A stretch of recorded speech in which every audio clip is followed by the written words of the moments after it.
Demand చేయాలని చెప్పేసి ఇక్కడ ఉద్యమం జరుగుతూ ఉన్నది. ఈ చర్చ మాత్రం హాట్ గా నడుస్తూ ఉన్నది. ఇప్పటికే రాష్ట్ర ప్రభుత్వం ఆర్డినెన్స్ తీసుకొచ్చని చెప్పేసి ఒక కేంద్రంలో తీర్మానం చేసి ఎన్నికలకు పోతామని చెప్పి మాట్లాడింది. దానిపైన ఒకసారి పవన్ గౌడ్ గారు ఇక్కడ మనతో ఒకసారి మాట్లాడే ప్రయత్నం చేద్దాం.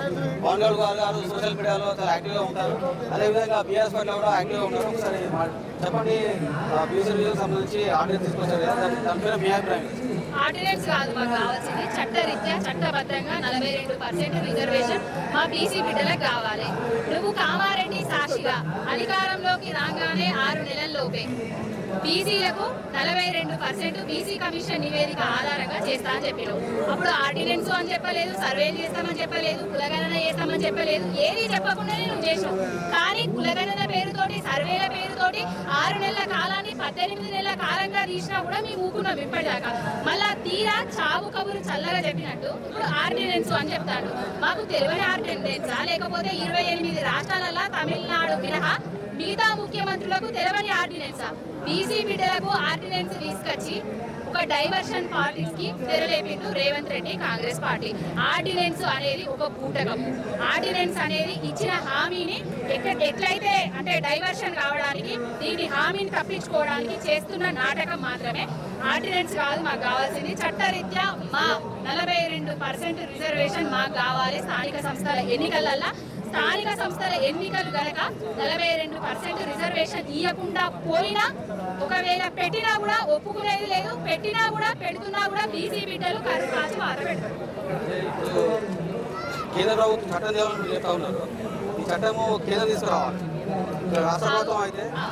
మంచి క్వశ్చన్ అడిగావు. ఈ చట్టం కేంద్రం తీసుకురావాలి అని అంటున్నావు కదా, చట్టం కేంద్రం తీసుకురావాలనే తెలియక ఎడ్డి కొడుకులు, ఎడ్డి గొర్రెలు మీ కామారెడ్డి డిక్లరేషన్ సభ పెట్టిండ్రా? చట్టం తీసుకురావాలని తెలియక ఒక బీసీ ముఖ్యమంత్రిని తీసుకొచ్చి మా బీసీలను ఎర్రిపప్పలు చేయడానికి బీసీ డిక్లరేషన్ 42% రిజర్వేషన్ అనేసి ఎలక్షన్ల ముందు చెప్పిండ్రా?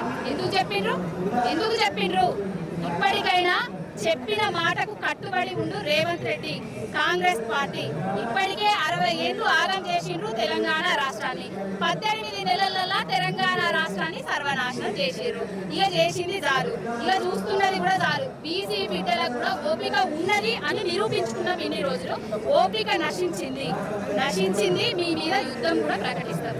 బీఆర్ఎస్ పార్టీ బీసీల కోసం ఎలాంటి ఉద్యమం చేపట్టింది? అదేవిధంగా ఇప్పుడు బీఆర్ఎస్ పార్టీ నుంచి కేంద్ర ప్రభుత్వంలో మన తెలంగాణకు ఉన్న ఎంపీలు వాళ్ళపై ఎలాంటి ఒత్తిడి తీసుకురాబోతున్నారు? ఇప్పుడు బీఆర్ఎస్ పార్టీ బాబు కేసీఆర్ గారు తెలంగాణలో ప్రతి సంక్షేమ పథకము బీసీలను ఉద్దేశించే ప్రవేశపెట్టింది.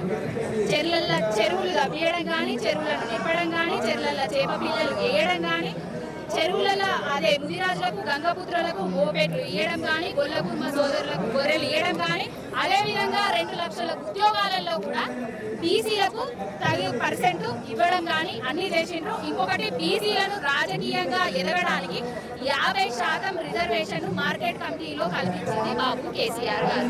ఎంబీసీ కొత్త మంత్రిత్వ శాఖను ఏర్పాటు చేసింది బాబు కేసీఆర్ గారు. ఒక ఆర్థిక మంత్రి ముదిరాజు బిడ్డను చేసింది బాబు కేసీఆర్ గారు. స్పీకర్ని చేసింది బాబు కేసీఆర్ గారు.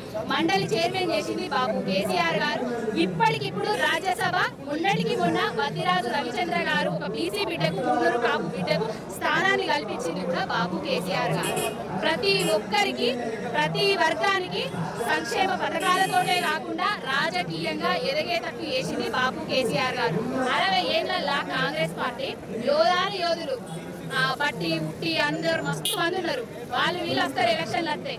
వాళ్ళందరూ 60 ఏళ్లలో రాష్ట్ర రాజధానిలా గౌరవ సభలు అదే ఏవైతే ఉన్నాయో మన బీసీ బిడ్డల కోసము సభలు ఏమంటారు అదే వాళ్ళ ఆత్మగౌరవ భవనాలు కట్టేయడానికి వేల కోట్ల రూపాయల భూములను కూడా కేటాయించింది బాబు కేసీఆర్ గారు. కట్టుకోవడానికి బడ్జెట్ కేటాయించింది కూడా బాబు కేసీఆర్ గారు.